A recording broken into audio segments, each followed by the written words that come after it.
नमस्कार विद्यार्थी मित्रांनो, तुमच्या सगळ्यांचं स्वागत आहे स्पॉटलाइट अकॅडमीच्या या यूट्यूब चॅनलवरती। या वर्षापासून लागू होणाऱ्या डिस्क्रिप्टिव्ह पॅटर्नसाठीची जी पूर्वपरीक्षा आहे ती नुकतीच पार पाडलेली आहे। सो जे विद्यार्थी येणाऱ्या काळामध्ये मुख्य परीक्षेला सामोरे जाणार आहेत त्यांच्या मनामध्ये खूप सारे शंका आहेत, खूप सारे संभ्रम आहे की नेमकं कशा पद्धतीने आता आपण येणाऱ्या डिस्क्रिप्टिव्ह पॅटर्नला फेस केलं पाहिजे। तर त्याच अनुषंगाने स्पॉटलाइट अकॅडमीच्या प्लॅटफॉर्मवरती 100 डेज मेंटरशिप प्रोग्राम हा सुरू होत आहे।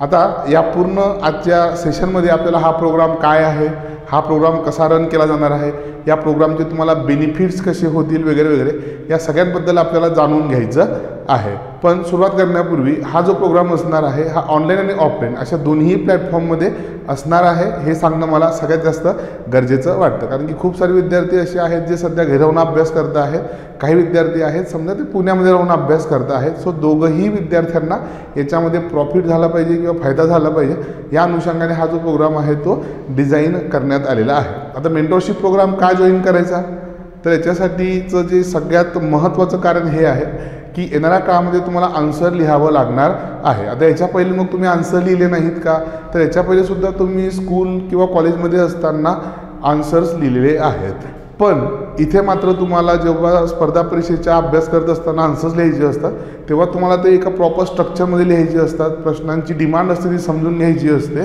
आणि आवाका जो आहे तो थोडा मोठा आहे। मग नेमका उत्तर लिहिताना कसं उत्तर लिहिलं पाहिजे किंवा खूप साऱ्या विद्यार्थ्यांच्या बाबतीमध्ये गोष्ट घडते की उत्तर लिहिण्याचा जो काही त्यांचं नियमित शेड्यूल असतं त्याच्यामध्ये सातत्य राहत नाही। तर या सगळ्या गोष्टींना विचारात घेऊनच हा 100 डेज मेंटरशिप प्रोग्राम सुरू करण्यात आलेला आहे। आता नेमकं या 100 डेज मेंटरशिप प्रोग्राममध्ये आपण काय काय करून घेणार आहोत, बरोबर? तर लक्षात घ्या 100 दिवस जे आहे हे 100 दिवस हे 5 सेगमेंटमध्ये डिवाइड करण्यात आलेले आहे। GS1, GS2, GS3, GS4 आणि त्याच्यानंतर एसे म्हणजे ज्याला आपण मराठीमध्ये निबंध असं म्हणतो। आता समजा उदाहरणार्थ पहिले 25 दिवस जे आहे तर तुमचं GS1 असणार आहे असं समजूयात आपण फक्त। तर डेली मेंटरशिप प्रोग्राममध्ये तुम्हाला रोज 4 प्रश्न दिले जातील। किती प्रश्न दिले जातील? रोज तुम्हाला डेली 4 प्रश्न याच्यामध्ये दिले जाणार आहे। डेली 4 क्वेश्चन्स त्या ठिकाणी तुम्हाला प्रोव्हाइड केले जातील। ओके, आता पुन्हा एकदा जे विद्यार्थी पुण्यामध्ये आहे ते या ठिकाणी क्लासरूममध्ये बसून हे 4 क्वेश्चन्स लिहू शकतात। त्यांना एक स्पेसिफिक वेळ दिला जाईल, एक तुम्हाला छोटी क्वेश्चन पेपर दिली जाईल। त्याच्यानंतर ते क्वेश्चन पेपर घेतल्यानंतर दिलेल्या वेळामध्ये तुम्हाला काय करायचं आहे, हे 4 क्वेश्चन्स जे आहेत त्याचे आन्सर्स या ठिकाणी लिहायचे आहेत। आता हे जे 4 क्वेश्चन्स असतील हे मराठी आणि इंग्लिश अशा दोन्हीही भाषांमध्ये असणार आहे। ओके, आणि हे जे 4 क्वेश्चन्स किंवा ज्या टॉपिकवरती हे 4 क्वेश्चन्स आहेत त्याचं एक डिटेल शेड्यूलसुद्धा जेव्हा तुम्ही ॲडमिशन घ्याल तेव्हा तुम्हाला प्रोव्हाइड केलं जाणार आहे। हे 4 जे क्वेश्चन्स आहेत ते एकदम रँडम नसतील, पूर्ण 100 दिवसाचं शेड्यूल तुम्हाला पहिल्या दिवशी प्रोव्हाइड केलं जाईल। त्याच्या अनुषंगाने तुम्हाला रोज 4 क्वेश्चन त्या ठिकाणी दिले जाणार आहेत। मग फक्त 4 क्वेश्चन्स त्या ठिकाणी दिले जातील का, तर याचं आन्सर आहे नाही। सोबतच तुम्हाला हे जे 4 क्वेश्चन्स आहेत याचं सिनॉप्सिससुद्धा त्या ठिकाणी प्रोव्हाइड केलं जाणार आहे। एक हार्ड कॉपी दिली जाईल आणि त्या हार्ड कॉपीवरती तुम्ही या 4 प्रश्नांचे आन्सर्स कसे लिहायचे होते ते तुम्हाला त्या ठिकाणी प्रोव्हाइड केलं जाईल, ज्याला तुम्ही मॉडेल आन्सर पण म्हणू शकतात। ठीक आहे, खरं तर मॉडेल आन्सरपेक्षा त्याला सिनॉप्सिस म्हणणं जास्त संयुक्तिक ठरतं, पण तुमच्या समजण्यासाठी तुम्ही त्याला मॉडेल आन्सरसुद्धा म्हणू शकता। सो जे 4 क्वेश्चन्स तुम्ही लिहिणार आहात त्या 4 क्वेश्चनचं सिनॉप्सिस तुम्हाला त्या ठिकाणी प्रोव्हाइड केलं जाणार आहे। बरं, आता हे सगळं झाल्यानंतर तुम्ही क्लासरूममध्ये बसून जे काही लिहिलं असेल किंवा जे विद्यार्थी ऑनलाईन प्रिपरेशन करत आहेत ते ऑनलाईन विद्यार्थ्यांनी घरी बसून जे काही लिहिलं असेल, ठीक आहे, हे चेक करून दिलं जाईल का, तर ऑब्व्हियसली या सिनॉप्सिस नंतर एक महत्त्वाचा घटक असणार आहे इव्हॅल्युएशन। तुम्ही जे काही आन्सर्स लिहिलेले आहेत ते सगळे आन्सर्स तुम्हाला चेक करून दिले जातील। त्याच्यावरती योग्य जे फीडबॅक आहे ते सगळे तुम्हाला फीडबॅक लिहून दिले जातील। तुम्ही आन्सर कसं लिहिणं अपेक्षित होतं, अजून काय त्याच्यामध्ये डेटा तुम्ही ॲड करू शकतात, डायग्राम्स असतील, एक्झाम्पल्स असतील, इंट्रोडक्शन असेल, कंक्लुजन आहे, कशा पद्धतीने लिहिलं पाहिजे, या सगळ्या गोष्टी तुम्हाला या ठिकाणी इव्हॅल्युएशनमध्ये सांगितल्या जातील। सोबतच याच्यामध्ये अजून एक गोष्टीचा समावेश असणार आहे आणि ते काय आहे, तर डिटेल एक्सप्लेनेशन ऑफ टॉपिक्स। आता डिटेल एक्सप्लेनेशन ऑफ टॉपिक्स म्हणजे काय आहे, ज्या 4 टॉपिक्सवरचे क्वेश्चन तुम्हाला दिलेले आहेत ते 4 टॉपिक उरलेल्या अर्ध्या तासामध्ये तुम्हाला एक्सप्लेन करून सांगितले जातील. असं समजा आजचा दिवस पहिला आहे आणि पहिल्या दिवशी मी तुम्हाला क्लायमॅटॉलॉजीवरती 4 टॉपिक्स दिले. ओके, समजा मी त्याच्यामध्ये तुम्हाला क्लायमेट चेंजवरती एक टॉपिक टाकला आहे, तुम्हाला मी हीट बजेटवरती एक क्वेश्चन टाकलेला आहे, तुम्हाला ट्रोपोस्फिअरच्या इम्पॉर्टन्सबद्दल एक त्या ठिकाणी मी क्वेश्चन पुट केलेला आहे.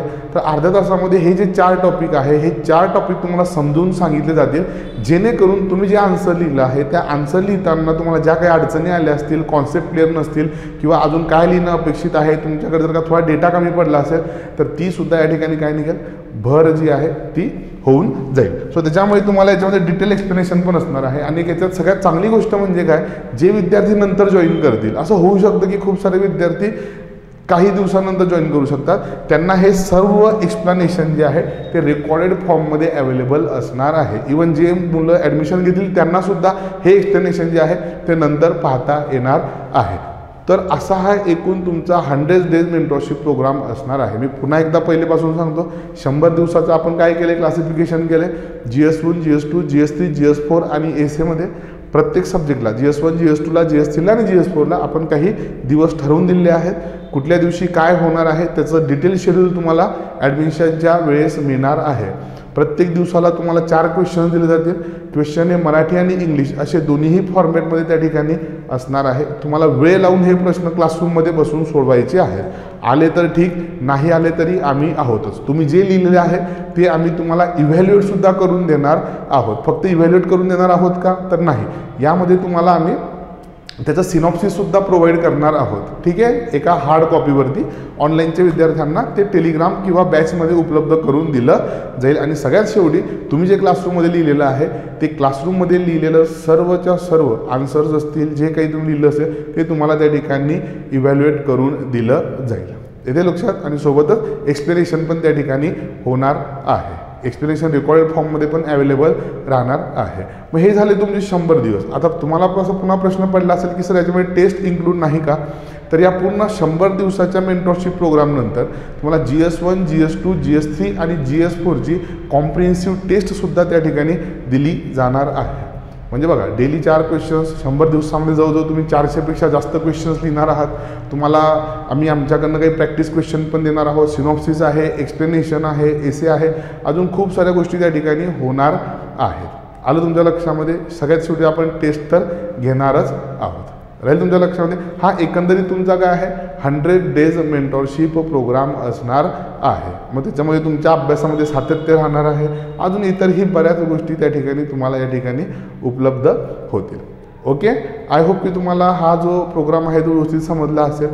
या प्रोग्रामसंबंधी जर का तुम्हाला कुठल्याही अडचणी असतील तर तुम्ही टीम स्पॉटलाईटला संपर्क करू शकतात. यापूर्वी ऑलरेडी आपल्या प्लॅटफॉर्मवरती ॲग्रिकल्चर असेल किंवा फूड सेफ्टी ऑफिसर असेल यासाठीच्या डिस्क्रिप्टिव्ह पॅटर्नच्या मेंटॉरशिप राबवल्या गेल्या होत्या आणि ज्याला विद्यार्थ्यांचा अतिशय उत्तम असा प्रतिसाद ऑलरेडी मिळालेला आहे. आणि या संबंधीचे त्यांचे जे अनुभव आहेत त्यांनी ऑलरेडी आपल्या यूट्यूब चॅनलवरती आपण शेअर केलेले आहेत, ते तुम्ही बघू शकता. सो येणाऱ्या काळामध्ये आन्सर रायटिंग जे आहे त्याच्याकडे आपण चॅलेंज म्हणून न बघता एक अपॉर्च्युनिटी म्हणून बघूयात. आणि येणाऱ्या 1-2 वर्षामध्ये ही अपॉर्च्युनिटी जी आहे तुमच्यासारखे जे नवीन विद्यार्थी आहेत त्यांच्यासाठी थोडी जास्त महत्त्वाची आहे, किंवा ज्यातून तुम्हाला आउटपुट मिळण्याची शक्यता पण कशी आहे तर जास्त आहे. सो याच्याकडे आपण आव्हान म्हणून न बघता संधी म्हणूनच बघू यात. 100 दिवस व्यवस्थित अभ्यास करा. येणाऱ्या काळामध्ये नक्कीच यश हे तुमचं असेल. ठीक आहे, ओके. सो 100 डेज मेंटॉरशिपच्या व्यतिरिक्त स्पॉटलाईट अकॅडमीच्या प्लॅटफॉर्मवरती GS आणि एसेसाठीची पण टेस्ट सिरीज अवेलेबल आहे. सोबतच 17 तारखेपासून MPSCची अश्वमेध आणि UPSCची अग्निहोत्र अशा 2 बॅचेस डिस्क्रिप्टिव्ह पॅटर्नसाठीच्या सुरू होत आहेत. सोबतच ऑप्शनल सब्जेक्टसुद्धा या ठिकाणी अवेलेबल आहे. जॉग्राफी ऑप्शनल मी स्वतः शिकवतो. डॉक्टर सुशील वारी सर मराठी साहित्य आहे, पॉलिटिकल सायन्स आहे, वाईकुमार सर आहेत, किंवा सोशॉलॉजी ऑप्शनल जो आहे तो नवीन त्या ठिकाणी लॉन्च केला गेलेला आहे. आविष्कार सर त्या ठिकाणी सोशॉलॉजी ऑप्शनल घेणार आहेत. आणि सगळ्यात शेवटी हिस्ट्री ऑप्शनल यतीन सर जे आहे ते घेणार आहे. सो ऑलरेडी बॅचेस सुरू झालेले आहेत. 1-2 बॅचेस कंप्लीट पण झालेले आहेत. त्याच्या नोट्ससुद्धा तुम्हाला स्पॉटलाईटच्या प्लॅटफॉर्मवरती उपलब्ध आहेत. मराठी आणि इंग्लिश अशा दोन्ही फॉर्ममध्ये या नोट्स अवेलेबल आहेत. तुम्हाला जर का त्याचे डेमो हवे असतील, सॅम्पल्स हवे असतील, बॅचेसचे, नोट्सचे, तर त्या केसमध्ये तुम्ही टीम स्पॉटलाईटला संपर्क करू शकता. Thank you so much.